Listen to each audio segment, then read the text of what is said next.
श्री गोपाळ कृष्ण भगवान की जय, श्री दत्तात्रेय महाराज की जय। माझे सर्व भाविक भक्त, माझे गोपाळ कृष्ण स्वामींचे भक्त, माझे श्री दत्तात्रेय प्रभू स्वामी यांचे भक्त, माझे माय बाप श्री चक्रधर स्वामींचे भक्त, आपण ऐकणार आहेत मानभाऊ पंथांची ओळख। आपल्या उद्देशी लोकांना माहीत नाही, त्याच्यामुळे मी सांगत आहे। सनातन पंथ हिंदू धर्मात अनेक तत्वाचे वेगवेगळे धर्म पंथ आहेत। त्यापैकीच मानभाऊ हा एक धर्म पंथ होय। कलियुगातील शैलीवान शतकाच्या 12व्या शतकात शके 1186 मध्ये महाराष्ट्र राज्यात मानभाऊ पंथांची स्थापना झाली।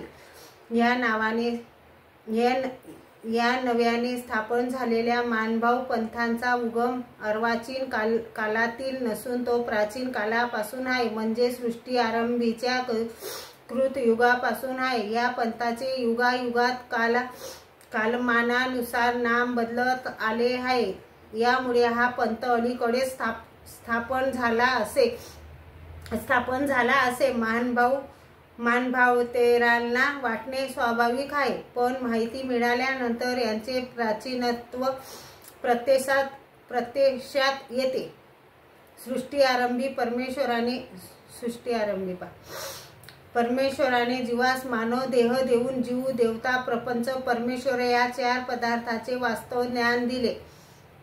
याप्रमाणे प्रत्येक युगात परमेश्वर मनुष्य अवतार धारण करून ज्ञान प्रदान करीत आले आहे। यास आजपर्यंत प्रदीर्घ काळ निघून गेला। त्या काळाची गणती मनुष्याच्या अनुभवास येणे कठीण आहे।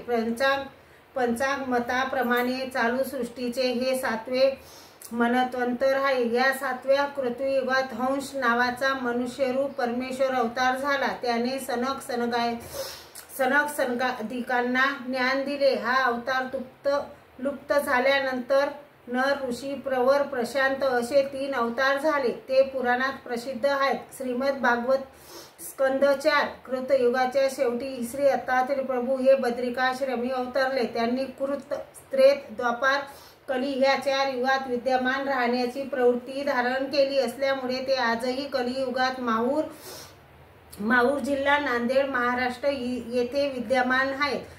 यांचा साक्षात्कार अनुभवास येतो। कृतयुगानंतर त्रेतायुगाच्या 16 लक्ष वर्षात ते परमेश्वराचे अवतार झाले। त्यापैकी ऋषभ, जयंत कुमार, श्री दत्तात्रेय हे पुराणात प्रसिद्ध आहेत।